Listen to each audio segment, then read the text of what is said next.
اس video میں ہم پڑھیں گے کہ تجارت کس طرح کسی بازار کے توازن یعنی اس کی قیمت اور مقدار کے توازن میں تبدیلیاں لا سکتی ہے۔ ہمیشہ کی طرح ہم عام ترین مثالوں کے ذریعے اس چیز کو مختلف معاشی نظامات میں ڈال کر پڑھیں گے۔ مثال کے طور پہ الٹے ہاتھ والا پہلا معاشی نظام کسی سے بھی کچھ بھی تجارت نہیں کرتا، اور یہ جو بازار ہم نے اپنے سامنے بنایا ہے یہ ہے گھڑیوں کا بازار۔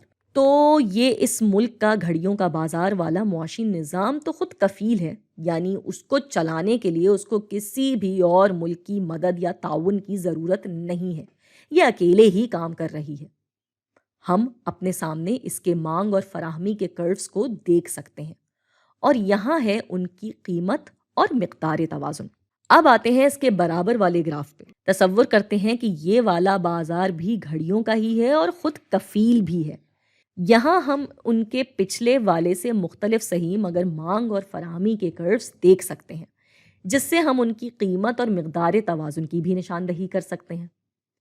اب تصور کرتے ہیں کہ کیا ہو اگر یہ دونوں ممالک ایک دوسرے کے لیے اپنے اپنے معاشی نظامات کھول دیں، یعنی ایک دوسرے سے تجارت کرنا شروع کر دیں۔ ایسے میں ہم ان دونوں کے مانگ کے کروز کو آپس میں جمع کر لیں گے اور دونوں کے فراہمی کے کروز کو بھی آپس میں جمع کر لیں گے، جس کے بعد ہمارے پاس مانگ اور فراہمی کے نئے کروز آ جائیں گے جو کہ کچھ ایسے نظر آئیں گے جیسے ہم نے اپنے تیسرے والے گراف میں دکھائے ہیں۔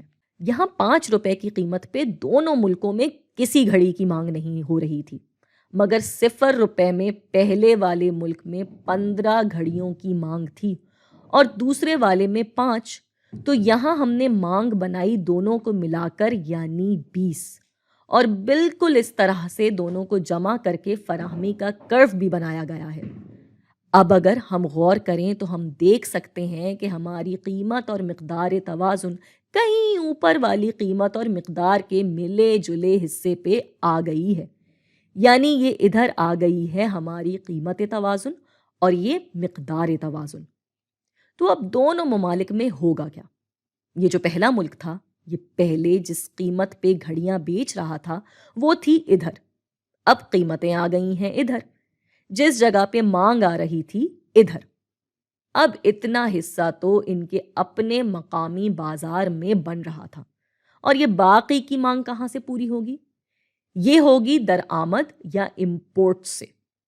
اب یہ دوسرے والے ملک کی بات کرتے ہیں۔ ادھر پہلے قیمت تھی یہاں، اب آ گئی ہے یہاں، جس کے مطابق یہاں پہ فراہمی اتنی زیادہ ہو جائے گی۔ تو یہاں تک تو گھڑیوں کی مانگ ان کے مقامی لوگ کر رہے تھے، باقی کی گھڑیوں کا کیا ہوگا؟ اگر ہم یہاں تصور کریں کہ یہ کوئی ایسی دنیا ہے جہاں صرف یہی دونوں ممالک ہیں یا صرف یہی دونوں ممالک گھڑیوں کی تجارت کرتے ہیں، تو اس والے ملک کی ہی اضافی پیداوار اس والے ملک میں درآمد ہو جائے گی۔ یہ بھی ہمارے سامنے ہے کہ تجارت کے بعد دونوں ہی ممالک کے صارف کا اضافی فائدہ مجموعی طور پہ بڑھ گیا ہے۔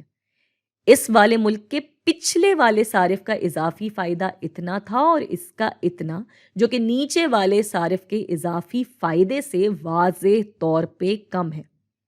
آپ چاہیں تو اس کو حساب لگا کر ریاضی کے اصولوں سے بھی دیکھ سکتے ہیں۔ اب جب بات ہوگی پیداواری کے اضافی فائدے کی، تو ادھر بھی وہی سلسلہ ہے کہ مجموعی فائدہ زیادہ ہے انفرادی پیداواری فوائد سے۔ اب ایسی صورتحال میں سب کو ہی فائدہ نہیں ہو رہا ہوگا۔ ہماری اس مثال میں اس سے پہلے والے ملک کے صارفین کو فائدہ ہے، جو کہ پہلے اتنے تھوڑے سے اضافی فائدے پہ گھڑیاں خرید رہے تھے، اب اتنے زیادہ اضافی فائدے سے مستفید ہو رہے ہیں۔ اور دوسرے والے ملک کے پیداواری جن کو پہلا فائدہ اتنا مل رہا تھا اور اب اتنا مل رہا ہے۔ لیکن اس صورتحال میں نقصان ہے پہلے ملک والے پیداواریوں کا، جن کا اضافی فائدہ سکڑ کر اتنا سا ہو گیا ہے، اور دوسرے ملک کے خریدنے والوں کا، جن کو نسبتاً زیادہ قیمت پہ کم اضافی فائدے والی گھڑیاں خریدنی پڑ رہی ہیں۔ تو خلاصہ کیا بنا کہ خود کفیل ممالک کا تجارت شروع کرنا نئے قیمت اور مقدار توازن کو جنم دے گا، جو کہ زیادہ تر بڑھے ہوئے صارف اور پیداواری کے اضافی فائدے کا باعث بنے گا۔